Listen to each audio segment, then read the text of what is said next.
Hey guys, so this is my second attempt trying to do this video. I finished the first part of this video and then I uploaded it to YouTube and they're like, psych, the video is way too long. So this might be in what 3 to 4 part series. I have no idea. Okay, so anyways, as I previously have said, basically I will be talking about Ocean Jersey Pacific Garbage Patch. Now this falls into objective 2, which was obstructed circulation and ocean circulation.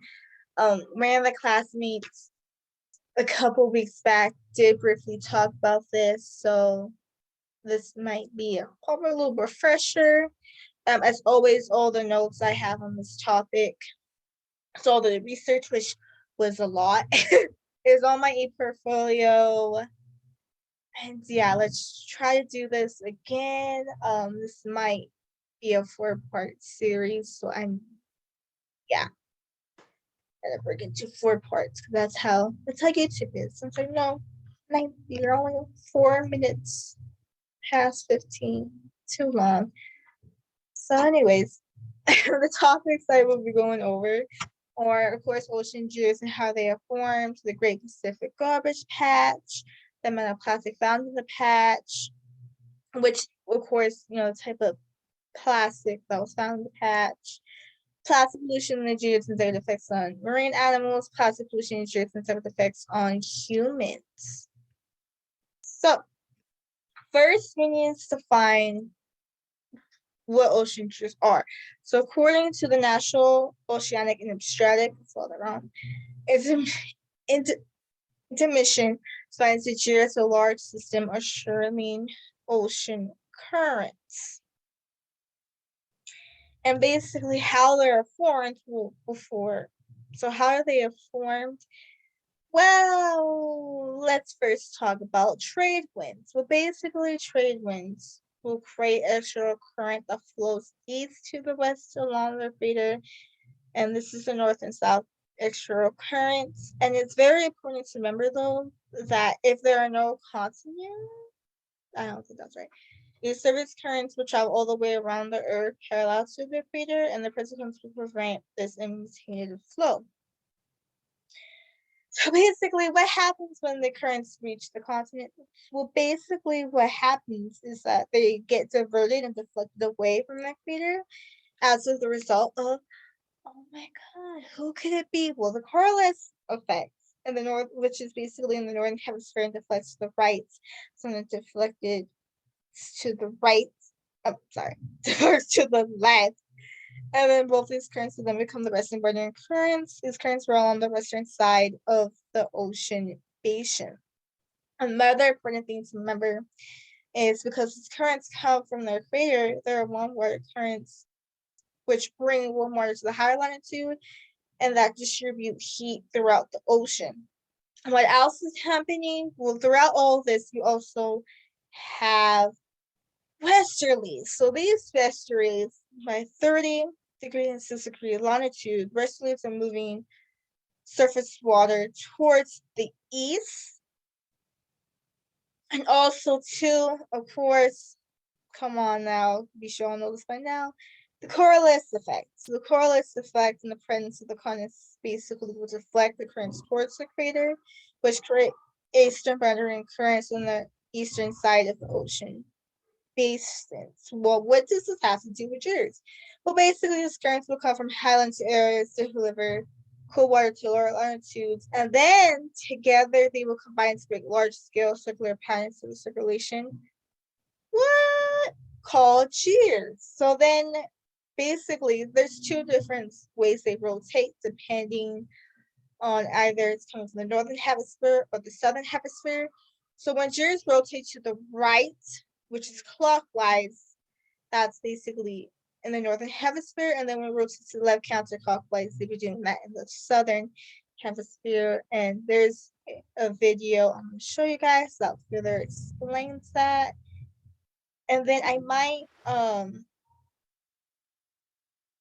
maybe talk about 2 of the different ocean gyres and then stop the video here and then basically do this all over again. So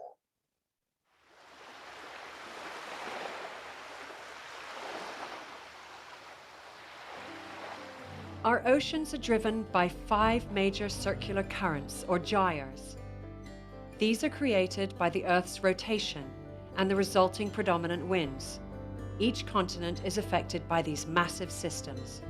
They collect waste flowing from our rivers and coastlines, and over time, anything floating within the gyre will eventually move towards the center of the gyre. Here, where the daylight never reaches, the eddies and currents have collected scores of plastic bottles. This plastic could remain here forever. Garbage thrown away in the United States can make its way to Antarctica. Plastic in our coastal waters is pulled into the centre of massive wind-driven, churning circular gyres. Looking out over the vast expanse of clear, sparkling water, there is no plastic in sight. There is no floating island of plastic. What exists is far more insidious. What exists is a kind of plastic smog. These tiny pieces of plastic that are floating on the surface of the ocean come from larger pieces. Over time, the sun's ultraviolet light, ocean wave action and salt break it up into smaller pieces called microplastics. Microplastics have rough, pitted surfaces. Waterborne chemicals from industry and agriculture stick to microplastics, making them toxic poison pills. You can't possibly filter out these tiny particles from the entire ocean. You can't filter the entire ocean. I feel the emphasis needs to immediately shift toward stop putting it in.